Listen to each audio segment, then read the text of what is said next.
Good afternoon, everyone. Well, I've got a big turnout today. I think we've got like 40 people. So thanks for coming along. I'm Z from the delivery practice. So I'm helping ICT and Mercury with this a different way of working. I'm going to introduce Agile for kids. So if you thought this talk was about explaining Agile and Scrum to your 3-year-old colleague, it's not that. This is about teaching kids self-organization and reflection and some techniques around raising a 3-year-old. So I've got a 3-year-old. So this is my family. This was taken about a couple months ago. Maddie is now 5 months, and Michaela is about 3.5 now. Oh. So any show of hands, any parents in the room, grandparents, aunties, uncles? So everyone knows what a 3-year-old is like. Well, let me remind you, pretty fascinating stuff. They have a 900-word vocab. They're able to sort by shape and color. They can follow directions. They can dress and undress themselves. And they can play make-believe. But a 3-year-old is also these things. They throw tantrums, they have meltdowns, they scream, and they need help to see the bigger picture. Does everyone relate to this? It's just like work.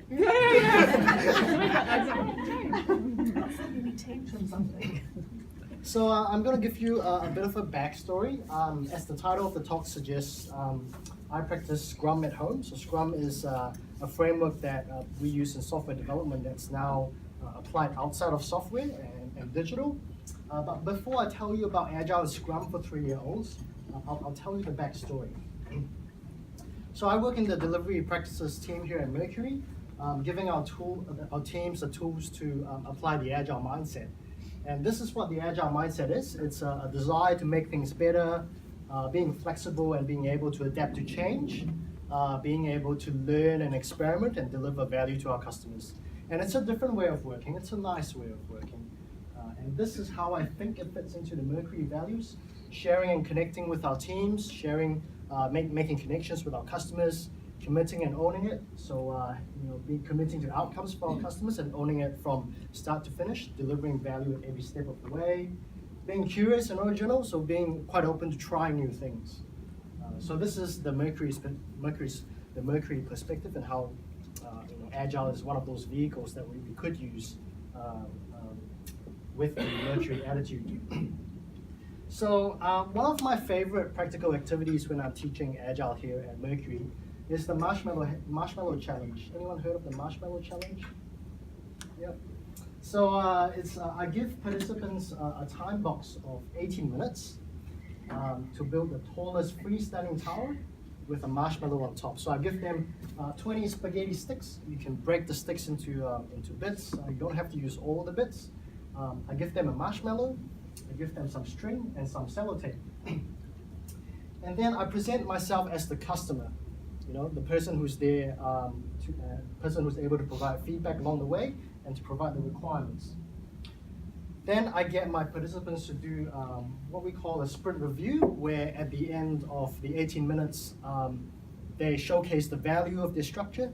They talk about the marshmallow structure that they've built, what are the cool features about it, and they get feedback.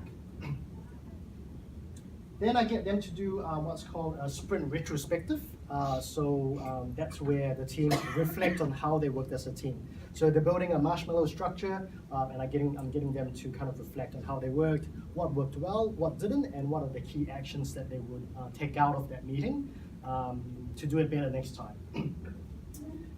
Now, in reality, this is what happens. Everyone just gets started. You're just keen to get started, okay? Everyone jumps straight into it. So I'm there as the customer for 18 minutes, but nobody ever clarifies the requirements. What does freestanding mean? What does tall mean? Why do I want to even build this marshmallow structure? So in reality, half of the towers fall down as soon as participants put the marshmallow on top. Okay? Now this is one of the teams in Hamilton. So this is the assets and risk planning team. And we've got one of our participants there actually quite pleased that the competing team hasn't really met the requirements. So I don't know if you can see that there, but they've actually taped the base of the tower to the table. So he's actually there sniggering away. they haven't met the requirements, so we're going to win this challenge. This here is the tallest tower built at Mercury, and actually in my entire career, this is the tallest tower I've ever seen. It's 28.5 inches or 72 cm. Inches because it's an American challenge.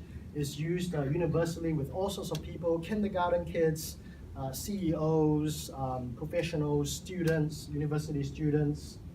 And this is how the rest of the world does. So on average, people build towers of about 20 inches. Okay? Now, thankfully, our architects and engineers build really good towers. Our CEOs, not too shabby, but even better with their EAs. But what's surprising about all of this? Kindergarten kids build towers of about 30 inches, above average. Why do you think that is? Free from bias. Free from bias? Yeah. Yep. Oh, sorry. More open to learn and try and error, whereas we've got the they just go trying to think crazy. That's right. Yeah. So kids work very differently to us adults. If you observe kids working with this challenge, they actually build a small spaghetti tower, put the marshmallow on top, watch it crumble, and they learn from that, they take the feedback, and they make it better the next time round. Whereas if you gave this challenge to an adult, they're going to have this big upfront plan, they're going to build the whole tower, overachieve, put the marshmallow on top, and it's going to crumble. Right. So with kids, each version that they build actually gets better. Now this is a really, really natural way of working. So kids do this is the agile way of working, inspecting and adapting and receiving feedback. This is very, very natural for kids. But as adults, as we've gone to school, we've started work, we've actually unlearned this way of working. We jump into projects, make assumptions. We think the marshmallow is really, really light. We think that we can build spaghetti towers of 30 inches and above. But in reality, that's not the case. Now, so I had a challenge at home. I'm going to tie all this back to what I was facing with at home. So my 3-year-old was doing these things. She was throwing tantrums, she was having meltdowns, screaming, and she just wasn't very reactive to feedback. Why are people laughing? The child is normal. This is something that we all identify with. Now, in addition, she wasn't very motivated to do these things. So when she got home from daycare, she wouldn't wash her hands. I struggled to get her to eat her veggies. I struggled to get her to put her toys away after playtime and to brush her teeth. So every time we come to one of these activities, it's like World War III, World War IV. We put up this massive fight. So I decided to apply some of the things we've been doing at work. If Agile works really well, why couldn't it work for kids? Now, before we do that, I'm going to show you a little video on motivation. So I wanted to get behind the psyche of motivation. This is a video by a guy called Dan Pink, and he talks about motivation.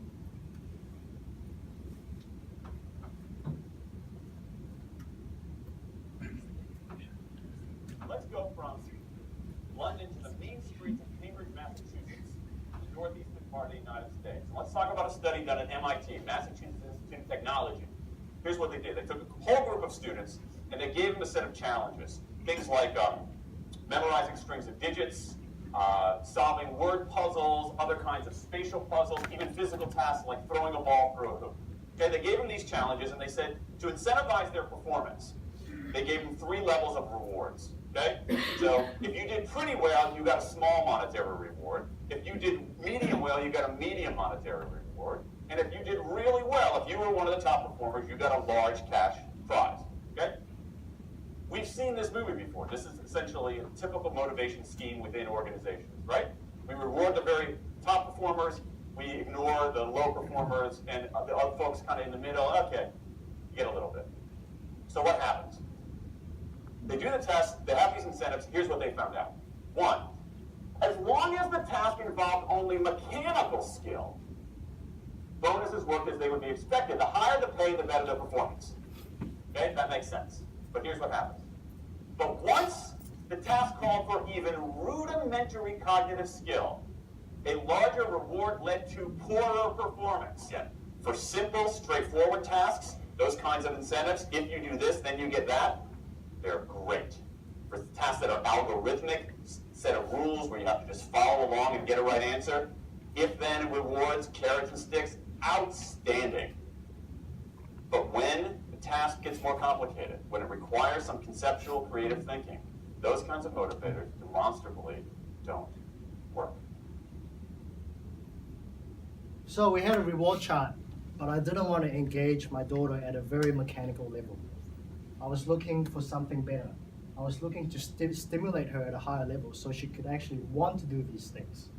So this was the reward chart that we came up with. Pretty simple. You know, sticker for eating your dinner, sticker for brushing your teeth, sticker for going to bed, a sticker for washing your hands. But I did not want my daughter to be this. I didn't want it to be a carrot dangling exercise. I also wanted to teach her to react to feedback and to receive feedback in a very constructive way. And I wanted her to be involved in organizing her own day. So I came up with a hypothesis. If Agile works well with teams in the workplace, then it could work at home too. Because parenting is a partnership between the child and the parent. We're a team. So before I jumped into doing things at home, trying things out, did a bit of research, and there's, if you Google Agile for Kids or Scrum for Kids, there's a whole lot of different things that are out there. People are already practicing Agile in the classroom and with kids in kindergartens. Someone even wrote a book about it. There's a picture that I didn't put in here. There's even Jira for kids. There's an online collaboration tool.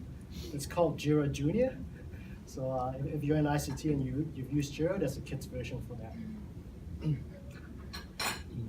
So I want to talk about Scrum, just to introduce you to the terminology. So it's a framework used by Agile teams. Does anyone recognize that shape, that formation? The star. Yeah, that's Scrum from rugby. Yeah, so it's, No, I was going to say it's a star as well. yeah, it's the idea that we're working as one team, moving the ball from one side of the field to the other side. So it's like parenting. We're a team. We've got the same mission. We want to move the ball from one side of the field to the other. We want them to eat their veggies. We want them to brush their teeth. But we're still one team. Now this is what a Scrum board looks like in the workplace. So you have, it's a visual management tool. So you're actually mapping out the statuses of the things in flight. So you have what you call a backlog. You've got things that are in progress, things to test. Depending on what type of work you're working on, these columns may differ. Now I wanted to keep things simple because she's a 3-year-old. So this is what I came up with. I had a bunch of options for weekend activities that she could pick from to set a weekly goal. I had a daily to-do list and a daily done list.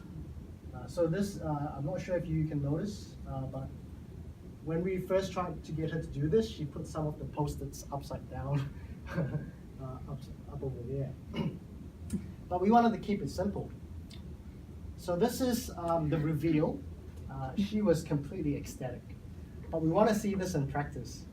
So we've invited a 4-year-old along today. So this is Fran and Anila and Deanna. So I'd like Deanna to come forward. Have you had your pizza?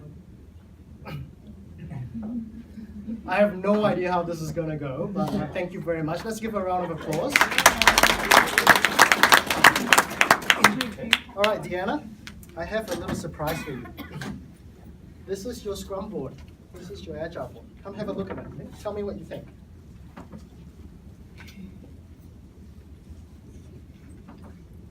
She's confused.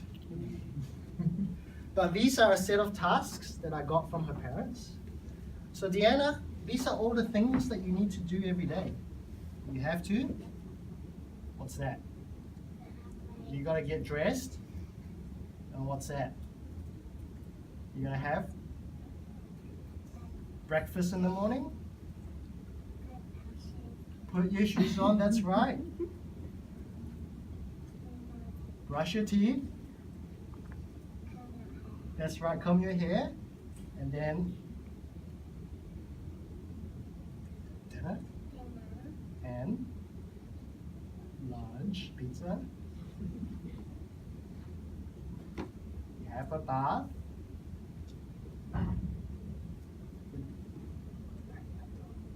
Tidy up your toys. And brush your teeth at night. Now we've got a bunch of different things that you like to do in the weekend. Can you tell us what they are? That's a giraffe, by the way. Okay? That's an elephant. A zoo. You know the next one, don't you? You know this one? Butterfly creek. You got a fish and a penguin.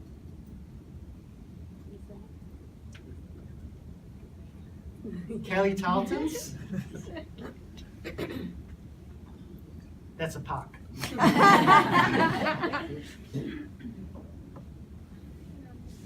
And the trampoline park. Now, what are the things you've done today? From this list here, what have you done this morning? Good job. Have you gotten dressed? You're clearly dressed. Yeah. Okay? And what you have to do is move the sticky to the done column. So when you're done getting dressed, you're going to move it here. Okay, what else have you done today? So why don't you give it a go? I'm going to give you this sticky, and you're going to move it there. Fantastic. You've clearly got your shoes on, right? There you go.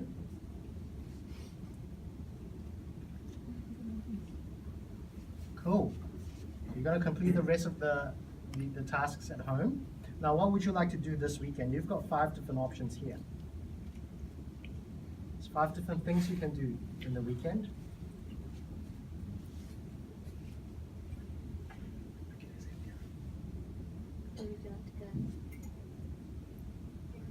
Trampoline. So that's your weekly goal. So if you do these things every day, and mommy and daddy's going to talk to you every day. If you do these things every day, you get to go to the trampoline park. How's that sound? Wow. Good. Let's give it a round of applause. So you can take this sheet. Yeah. Well done. So when I gave this to my daughter, she wanted to personalize the board.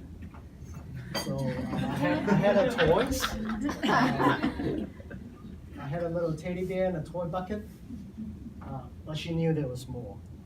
So make it personal. So when you take the board home to their friend, make it personal. Have it decorated. Now Deanna's 4.5. My daughter's 3.5, so it was a lot more difficult. I'm just gonna play you a video of how it went. Don't cringe, but this is 3 minutes of cringe worthiness. You go to your house and it was sunny. Does that look like a toothbrush? No. Here's a toothbrush. What is this here? Orange, strawberry, So your fruit. And? carrot for bunny, And? tree, That's broccoli. What's this here? hand, And? tap, So wash your hands. What's this here? That's a tooth, toothpaste. Brushing and this. Look, the moon and stars. Yes, sleeping time. Brush your teeth before you go to bed. And what's that one there? eating time. No, that's your teddy bear, right? Put your toys away. So, Michaela, these are the things you need to do every day. Okay? You need to brush your teeth in the morning. You eat your food. And read the story. Okay, that's for the weekend. So, in the weekend, you get to go to the library. You can choose if you want to go to the library, have a play date, go to the zoo, go on a train ride. and you've got to do 2 chores. You've got to help Daddy and Mummy with the laundry, and help Daddy and Mummy clear the dishwasher. Okay? Yeah. Yeah, that's good. So have you brushed your teeth yet? No. Right, shall we go brush your teeth now, and then we can move this to the side here. When you're finished, you move it to the side. No. Okay? No. I'm not going to lift you up. Okay, you can move it up there if you want. Alright, we're gonna brush our teeth now, okay? No. Next weekend, would you like to go for breakfast at the cafe? Or do you want to go to the March 10 playground? You can choose what you want to do. I want to go to the library. Okay, so next weekend you can go to the library. Or did you want to go to the library this weekend? I want to go to the library this month. Okay, today, we'll put it down here, okay? So, going to the library is one of the things you're going to do today. Would you like to go to the cafe for breakfast next weekend? No. No? Okay, what would you like to do next weekend? What? Which one? That one. That's breakfast at the cafe. Put it down. No, this is your goal. You're gonna earn a breakfast at the cafe next weekend, okay? So now let's go brush our teeth. It was hard, okay? But that was 3 minutes of explaining that I had to do. Now then she moved her first sticky. She actually got it. And this is where, you know, as a parent, you're like, okay, this is my job done. She got it, and she moved the first sticky, and I was on top of the world. So brushing teeth on, you just brush your teeth in the morning. You'll take it off the wall and move it to there. So you can just brush your teeth. Move it to there. You put it there. Good job. Good. Do you like that? Yeah. Then she put her toys away, and I thought, okay, I'm winning here, okay? So I'm going to show you a video. Dad! Now we can move the sticky. Guys.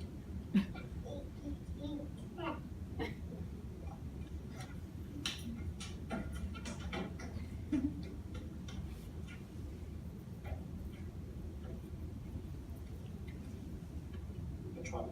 Your toys.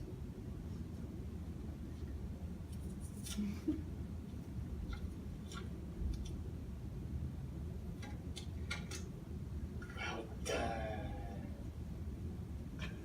Do you notice one of them was upside down?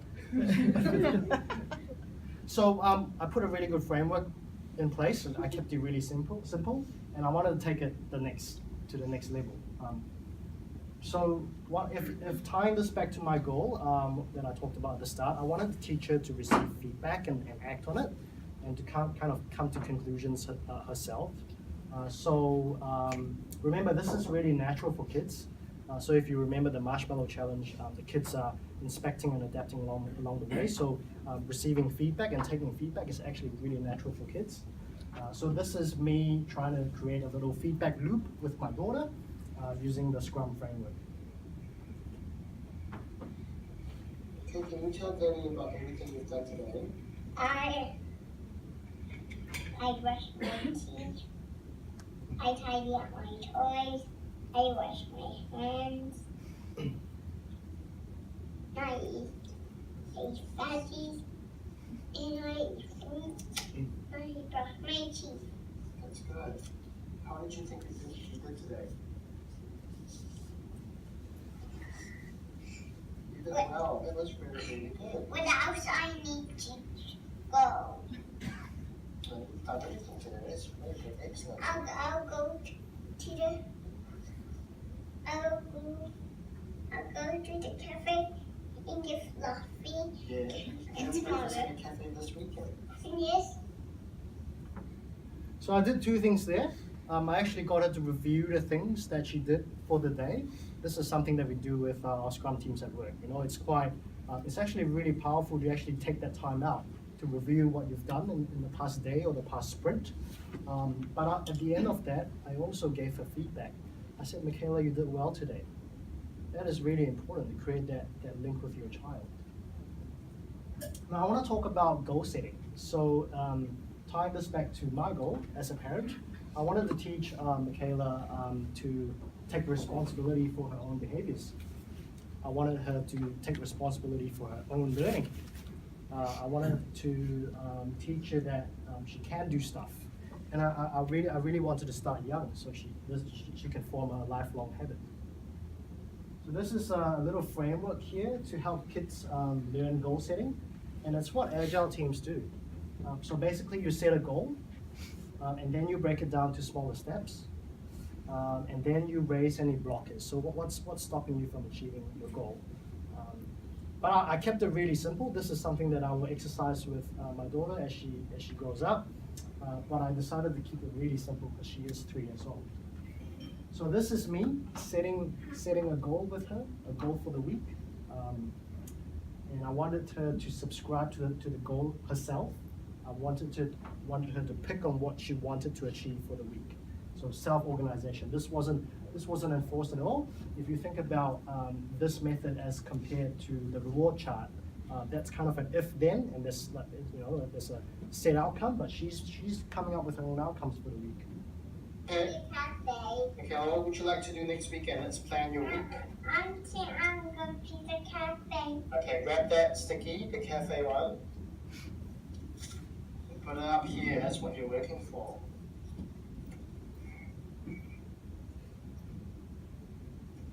Good girl.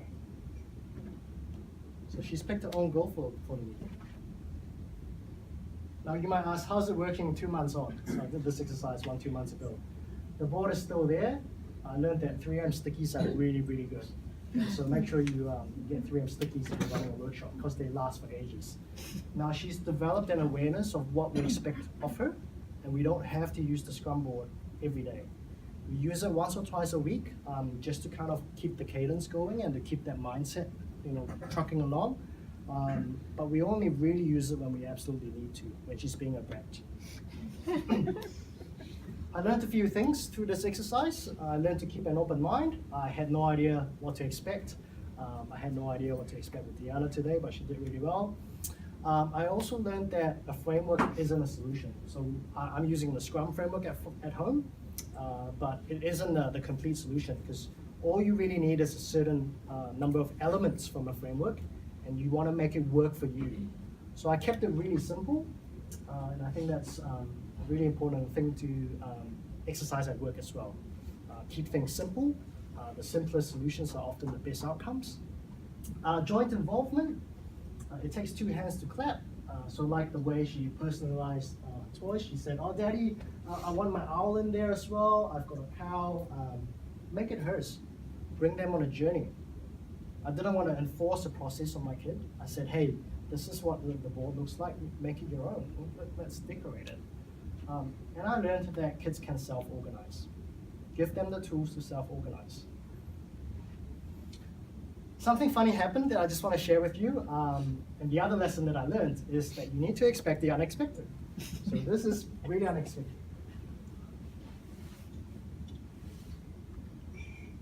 Oh, you had a good play date this Can weekend? I wash my hands? Did you wash your hands? Yes? Yeah. Okay, you can move that.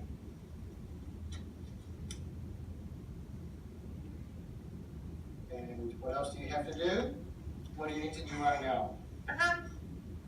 Need to go to the zoo. It's like 8 o'clock at night. Going to? What else is in this column here? No, this column. This column here. There's 2 more down here. The clock one and going to hop on the train. We're not hopping on the train. What have we got here? I'm tired of my toys. Have you tidied up your toys? No. What do you need to do then? I'm tired of the rubber cup pieces and put on the trolley away. Great, let's do it. Now there's a lot of similar work in this area. So there's an American by the name of Brett Taylor, and he is practicing Agile in the classroom. There's a whole Facebook community around teachers practicing Scrum in the classroom.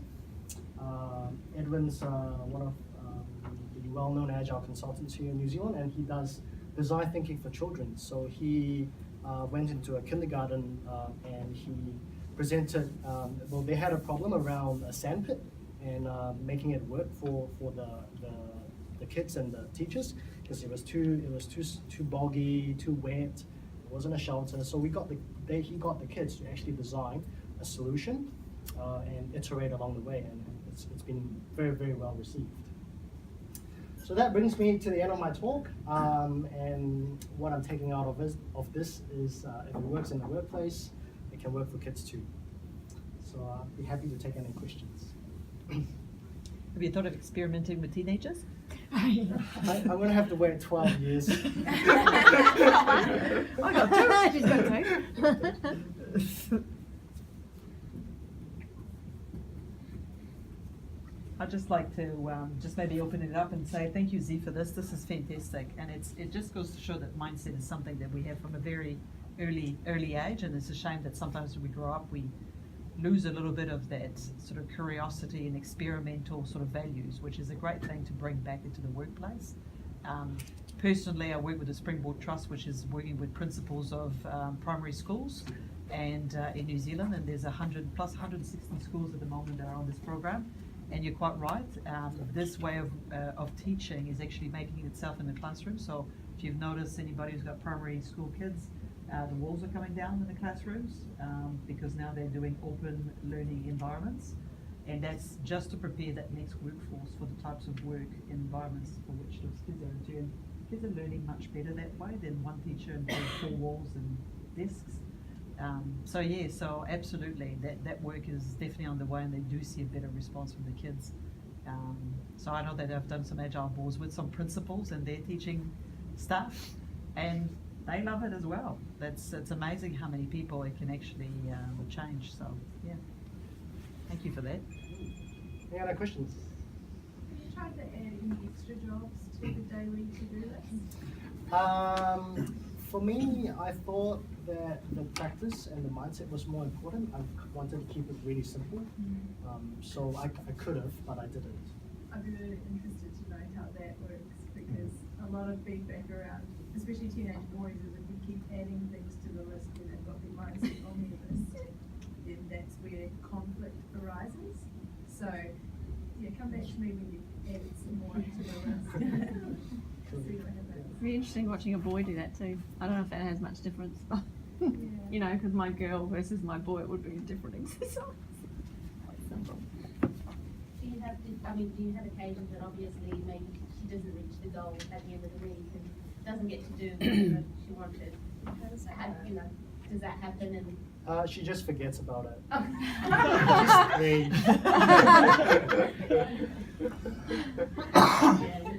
she's got a good memory. Does she get to choose if she doesn't do things? I should probably work on that. She does, So she didn't achieve her goals. Would you still take her to the cafe No, or the library? but she forgets. She forgets that I didn't take her to the cafe. Whereas the older they get, the more they'll hold you to it, probably. That's what interests me. I teach robotics to kids, and at 6 they can't quite grasp logic flow, but at 7 something clicks. I'm wondering from the room, is there an age where kids kind of get cause and effect? Does it sink in at some magic age, or does it depend on the kid? I think 7 is when they can actually learn like an adult. Yeah.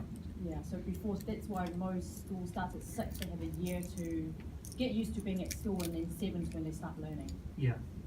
It is a magical age at 7, you see light bulbs go on, but by the look of this, cause and effect is sort of starting to form, which is where planning and good habits come from. Yeah. Yeah, 7 is the age of reason. It's when they start understanding right or wrong.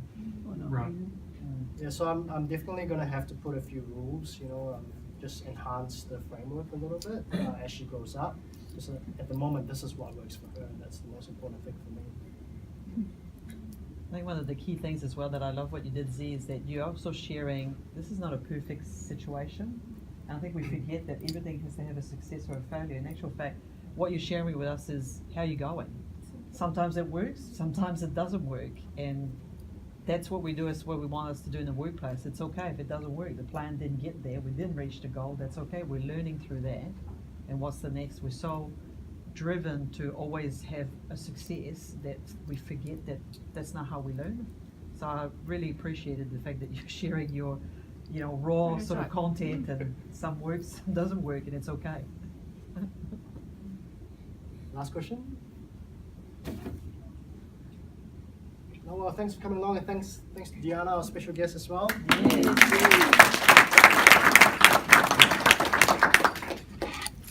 Cool, enjoy the pizzas. That's good. That's the time.